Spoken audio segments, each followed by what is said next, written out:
ఈరోజు మన ఫ్యాన్కు కరెంటు వస్తుంది. మరి చంద్రబాబు సైకిల్ పరిస్థితి ఏమిటి అని చెప్పి ఒక్కసారి గమనిస్తే, చంద్రబాబు నాయుడు గారి సైకిల్ పరిస్థితి ఏమిటి అని గమనిస్తే, చంద్రబాబు సైకిల్కు ట్యూబులు లేవు,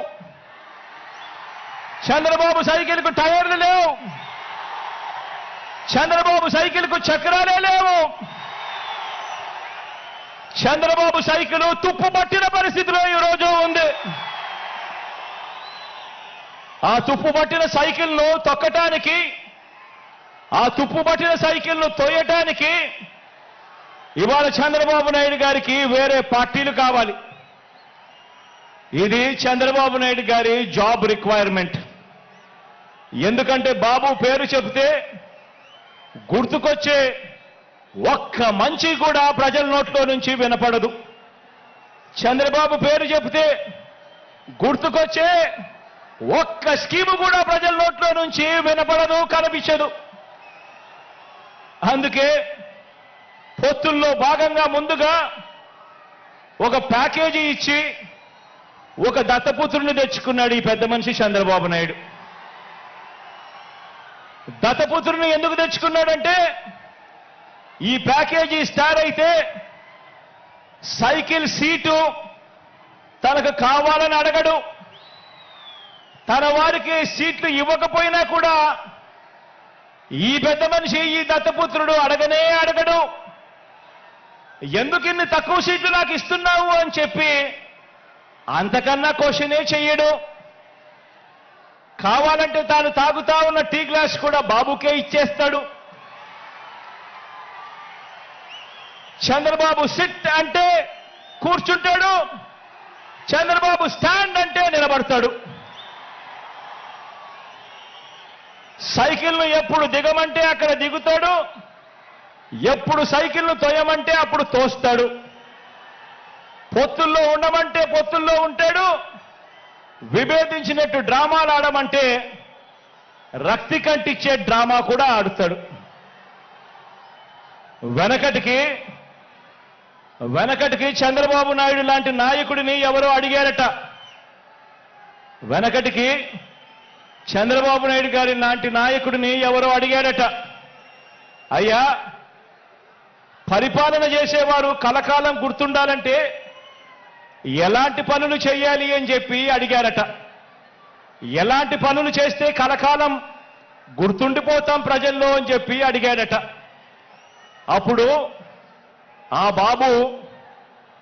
బాబు ఏం చెప్పాడంటే, ప్రజలకు అన్నం పెడితే అరిగిపోతుంది, ప్రజలకు చీర కొని పెడితే చిరిగిపోతుంది, ప్రజలకు ఇల్లు కట్టిస్తే కూలిపోతుంది, కర్రు కాల్చి వాత పెడితే మాత్రమే ప్రజలకు కలకాలం గుర్తుంటుందని ఆ బాబు చెప్పాడట.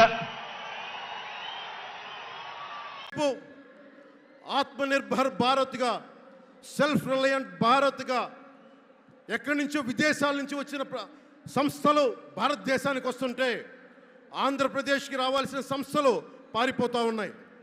2200 కోట్ల పెట్టుబడితో సంస్థ హైదరాబాద్ తరలిపోయింది. Amara Raja, Franklin Templeton, Reliance Electric unit ఇవన్నీ ఈరోజు వెళ్ళిపోయినాయి ఆంధ్రప్రదేశ్ నుంచి.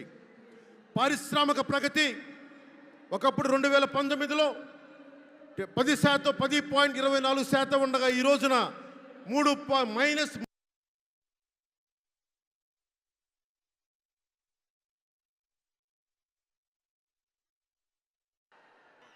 దయచేసి మీరు అందరూ మైక్ సెట్ మీద పడకుండా దూరంగా వెళ్ళండి. అందరూ దయచేసి మీ ఉత్సాహం రాష్ట్రం వైపు చూపించండి, దేశం వైపు చూపించండి. మైక్ సెట్ మీద పడితే మనకి మాట్లాడటానికి ప్రధానమంత్రి గారు విలువైన మెసేజ్ ఇస్తారు.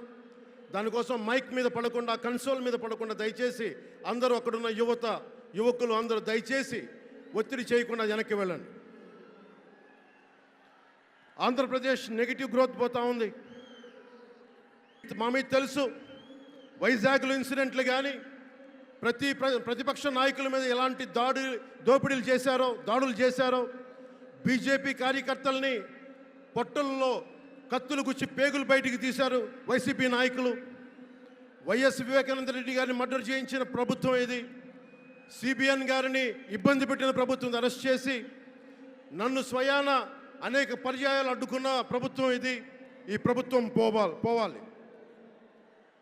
ఈ ప్రభుత్వం పోవాలంటే ఒకటే, డబ్బులు పెరిగిపోయిన జగన్కి ఎవరు అడ్డు ఆపు లేరు, నేను ఏదైనా చేయగలను అనుకుంటున్నాడు. రావణాసురుడు కూడా ఒకటే అనుకున్నాడు, నా చుట్టూ బంగారంతో కట్టిన లంక ఉంది, వజ్రాలతో వైడూర్యాలతో ఉన్న పుష్పక విమానం ఉంది, ధీరులు సూరులు మంది మార్బలం ఉన్నారు అనుకున్నాడు. నన్నేం చేయగలడు అనుకున్నాడు. నార చీర కట్టుకొని నేల మీద నిలబడి శ్రీరాముడు బాణంతో చంపేశాడు. అయోధ్యకే రాముణ్ణి తీసుకొచ్చిన శ్రీ మోదీ గారు ఇక్కడ ఉంటే రాష్ట్రాన్ని రావణకాస్త్రం చేసిన చిటికిని వేలంత రావణాసురుణ్ణి తీసేయడం అంత కష్టమా? నేను తాడేపల్లిగూడెం సభలోనే చెప్పాను, ఇక్కడ నుండి నేను దేవదత్తం పూరిస్తున్నాను అని. అర్జునుడు పూరించిన శంఖం దేవదత్తం అంటే నేను దేవదత్తం అన్నాను, కానీ పాంచజన్యం అనలేదు. అది పూరించాల్సింది ద్వారకలో ఉన్న శ్రీకృష్ణుడే. అక్కడి నుండే మోదీ గారు పాంచజన్యాన్ని వచ్చిన మోదీ గారు, గుజరాత్ ద్వారక నుంచి వచ్చిన శ్రీ మోదీ గారు ఈ కురుక్షేత్ర యుద్ధం కోసం పాంచజన్యాన్ని పూరిస్తారు. ఇక్కడ జరగబోయే ఎన్నికల కురుక్షేత్రం, ఈ యుద్ధం ఫలితం ధర్మందే విజయం, పొత్తుదే గెలుపు, కూటమిదే పీఠం. ధర్మందే విజయం, పొత్తుదే గెలుపు, కూటమిదే పీఠం.